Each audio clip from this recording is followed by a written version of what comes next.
कप्तान जी, अगर आपकी तरफ आऊं तो कल के मैच में जिस तरीके से ऑस्ट्रेलिया ने जारहाना बैटिंग का मुजाहरा किया, 12.5 ओवर्स में वो जिस हद तक 100 का हिंसा पार कर गए, अगर 2.1 ओवर और ज़्यादा हो जाते तो डकवर्थ लुइस मेथड के तहत तो ऑस्ट्रेलिया ही जीतता हुआ दिखाई दे रहा था। तो क्या समझते हैं, खुशकिस्मती है अफगानिस्तान की कि एक पॉइंट मिला उन्हें?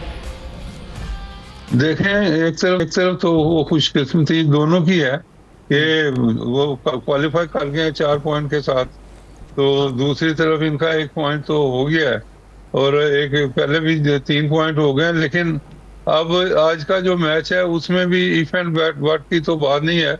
वो तो बड़ा 200 रन के मार्जिन से 200 रन के मार्जिन से अगर इंग्लैंड जीता है तो फिर जाके ये हो सकता है कि ये अफगानिस्तान का चांस बन जाए। लेकिन वो कहते हैं ना, इम्पॉसिबल दिल्ली दूरस्त, तो ये यहाँ पे मामला है जी। ठीक है, सैयद अब्दुल मोईन शाह साहब भी हमारे साथ मौजूद हैं। सर, ये जो हम देख रहे हैं, ज़ाहिर अफगानिस्तान की हमने फॉर्म जिस तरह से देखी और कल भी एक्सपेक्ट किया जा रहा था कि एक अच्छा खेल देखने को मिलेगा। अब अफगानिस्तान की टीम के कंपैरिजन ज़ाहिर पाकिस्तान से भी हो रहा है, क्योंकि इस वक्त अगर देखा जाए तो साउथ एशिया में अफगानिस्तान बड़ी अच्छी, सबसे मजबूत टीम नज़र आ रही है। अफगानिस्तान की फॉर्म क्या कुछ है उससे सीखने के लिए पाकिस्तान के लिए भी, क्योंकि पाकिस्तान जो है वो सबसे पहले आउट हुआ और अफगानिस्तान को हम देख रहे हैं कि अच्छा फाइट करते नज़र आए हैं मुसलसल लिमिटेड रिसोर्सेज होने के बावजूद। देखिए, मैं समझता हूँ कि जो हमारे हेड कोच हैं, जो इंटरिम हेड कोच थे आकिब जावेद साहब, उन्होंने एक अजीब सी बात की और उस दिन यहाँ पे उन्होंने मीडिया टॉक की थी। तो उन्होंने कहा था जी हमारे पास एक्सपीरियंस और एक्सपोजर की कमी है। और मुझे समझ नहीं आती कि ये इन्होंने बात क्यों की थी। ये अफगानिस्तान की टीम है, इसके पास कौन सा एक्सपीरियंस है, कौन सा एक्सपोजर है। ये अत्तल जो है बिल्कुल नए खिलाड़ी हैं, इन्होंने कोई इतना इनका कोई इतना एक्सपोजर नहीं है, इन्होंने कोई ज्यादा मैचेस नहीं खेले हुए। यहाँ मामला एक्सपोजर या एक्सपीरियंस का नहीं है, यहाँ मामला है आपकी फिटनेस का, यहाँ मामला है आपकी स्ट्रेंथ का, मेंटल स्ट्रेंथ का, जो कि हमारे अपने प्लेयर्स में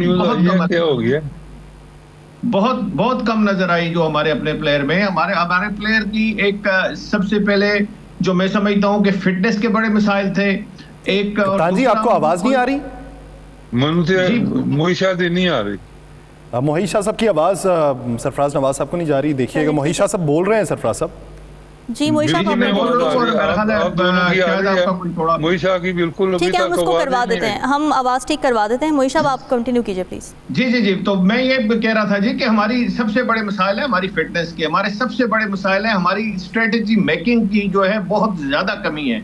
और इतनी कमी है कि हमारे जो प्लेयर्स हैं, वो जब क्रिकेटर्स हैं वो फील्ड में जाते हैं तो उनको यही मालूम नहीं होता कि कितना टारगेट सेट करना है, और अगर चेस करना है बड़ा टारगेट तो वो किस तरह चेस करना है। ये कमियां हैं। और जो इस पे ऑन टॉप ऑफ दैट जो हमारी फिजिकल फिटनेस है वो बहुत ज्यादा लेग कर रही है। और ऑन द कंट्री जो अफगानिस्तान है वो सिर्फ फिजिकल फिटनेस से याद रखिएगा खेलता है। उनका एक्सपोजर इतना नहीं, उन्होंने कोई इतने ज्यादा मैचेस नहीं खेले हुए, बड़ी टीमों को टेक ऑन नहीं किया हुआ। ये अक्सर हम देखते हैं कि वो नजर आते हैं हमें आईसीसी की इवेंट्स में ही नजर आते हैं। इसके बावजूद उनकी परफॉर्मेंस है, उनमें थोड़ी फाइटिंग स्पिरिट है, वो जज्बे से खेलते हैं और उनका डिसिप्लिन बड़ा कमाल का है। देखें, उनके मुजीब जो थे, आपको पता है कि मुजीब बहुत आउटस्टैंडिंग प्लेयर है, बहुत ज्यादा जबरदस्त किस्म के स्पिनर हैं उनको उन्होंने टीम में नहीं रखा। वो डिसिप्लिन केस से उनको उन्होंने प्रेफरेंस दी T20 लीग्स को इंटरनेशनली, तो उनको उन्होंने ड्रॉप कर दिया। यहाँ डिसिप्लिन के जो आप मेजर्स लेते हैं वो बड़े सॉलिड होने चाहिए। जब आपने सेट करनी होती है example for the junior player, तो वहाँ डिसिप्लिन को आपको लेके चलना पड़ता है। फिर आपको जो सीनियर प्लेयर हैं उन्होंने अपनी एग्जांपल सेट करनी होती है कि वो कितने फिट हैं, कितने जबरदस्त हैं। यहाँ हमें हर दूसरा प्लेयर फिटनेस का मिसाइल का शिकार नजर आता है। हमारे देखें फखर जमान, सैम अयूब, उनकी टांगे कमजोर होने की वजह से बाल के पीछे वो दौड़ते हुए वो उनका पांव फिसल गया या वो पांव उनका जम गया वहां पे ग्रास में। तो उससे जो ज्यादा अगर आपके अच्छे मसल होते, आपके मसल डिवेलप होते, स्ट्रांग होते, तो ये छोटी मोटी इंजरीज नहीं आती।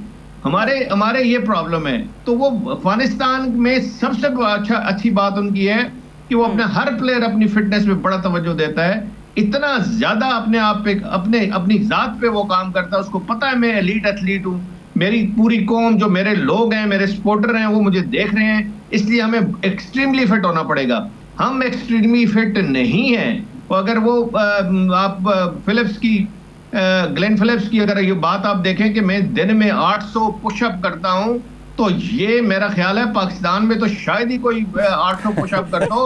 और खासकर ये हमारे जो शाह जी, मैंने आज एक क्लिप देखा मोइन अख्तर साहब का, मरहूम, अल्लाह ताला उन्हें जवारे रहमत में जगह अता फरमाए, अनवर मकसूद साहब के साथ वो प्रोग्राम में, तो वो उसके ऊपर बहस मुबाहिसा कर रहे थे। कहते जी ये वो टीम है, अब ये देखिए दहाइयों पहले की बात, और वो कितनी सादिक उतरती है। कहते वो टीम है, एक लोगो लगा है टांग पे, दाई टांग पे, एक बाई टांग पे, एक दाएं कंधे पे, इधर से भी पैसा आ रहा है, उधर से भी पैसा आ रहा है। कहते जी सिवाय क्रिकेट खेलने के हर जगह से इन्हें पैसा आता है, जो काम के लिए रखा गया है सिर्फ वो काम नहीं करना, बाकी हर काम इन्हें आता है। बस वो कंफर्ट जोन में चले जाते हैं, हमारे प्लेयर कंफर्ट जोन में चले जाते हैं। वो कहते हैं बस ये जो कमाई है ये ठीक है, चल रहा है, अपना कैरियर लंबा करते जाओ, T20 लीग्स खेलते जाओ, पैसा वहां से बहुत आ जाता है, जरूरत लेकिन नहीं है। एक और सवाल भी यहाँ पर उठता है शाह साहब कि ये मोइन अख्तर साहब किस दौर में ये बात कर रहे थे, and why is it still relevant? कहते ग्राउंड में एक विकेट नहीं ली, मशहूरियों के अंदर कहते 150 विकेटें ले ली हुई। एग्जैक्टली तो ये तब से ही ये हालात है पाकिस्तानी क्रिकेट टीम के। हम तो कहते हैं कि पहले क्या था और अब क्या हो गया, ये तो तब भी यही कमेंट्री चल रही थी। देखें, बीच में कोई ऐसे मौके आए और ऐसे बीच में आई कि वहां पे टीम की परफॉर्मेंस अच्छी नहीं थी। वो टीम की परफॉर्मेंस अब देखें, जिस तरह 2003 का वर्ल्ड कप था, हम वनडे वर्ल्ड कप हम बहुत अर्ली स्टेज पे हम बाहर हो गए। 2007 के वर्ल्ड कप पे आपको याद होगा कि बॉब वुलवर की डेथ हो गई, बहुत आयरलैंड से हार गए। ये उन दिनों की बात है और शायद ये उन दिनों में उन्होंने ये रिकॉर्ड कराया हो।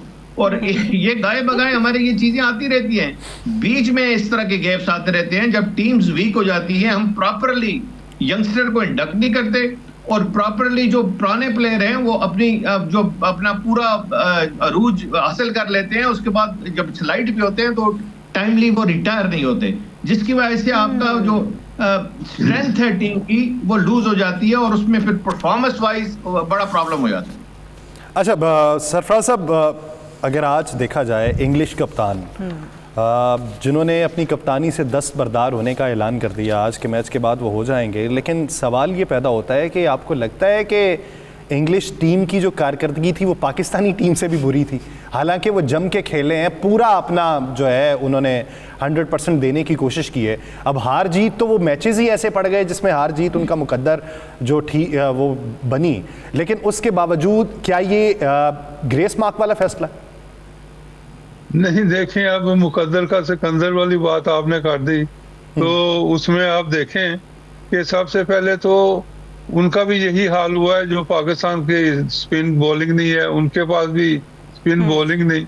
और ये देखें, टूर्नामेंट में चले स्पिन जिसके पास है वो मैच ज्यादा जीते हैं, और उसके साथ फिर इनके पास आप देखें कि बैटिंग तो इनकी इतनी बुरी नहीं है, 300 स्कोर किया है, 2 और मैच हारे हैं।